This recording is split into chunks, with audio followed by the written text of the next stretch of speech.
Akasekho emhlabeni owayeyimeya yaseGoli aphinde abe ngumgcinimafa weANC eGauteng uMpho Moerane. Lezindaba zimenyezelwe umndeni esithangamini sabezindaba esibhedlela iNetcare Milpark eGoli. uMoerane ubulawe ukulimala akuthola engozini yemoto abandakanyeka kuyona ngesonto eledlule ebuye emhlanganweni weqembu amalungiselelo omncwabo awakamenyezelwa. Mr. Moerane is succeeded by his wife, Fikile, 4 kids, his mother and siblings. May his spirit prevail on us to overcome such difficult period of our time. Farewell, Comrade UMpho.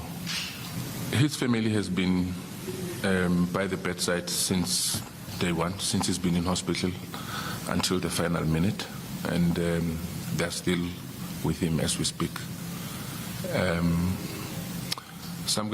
There will be an announcement of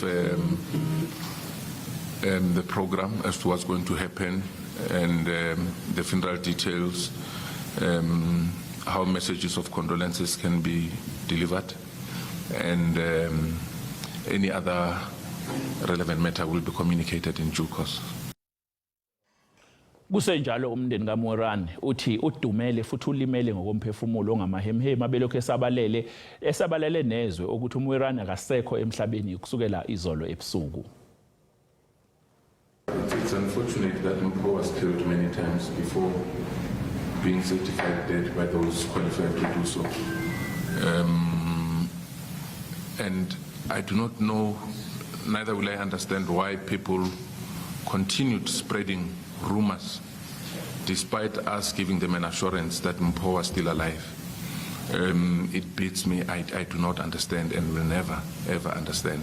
Like I said, it traumatized the family, and it was a very sad and unfortunate happening.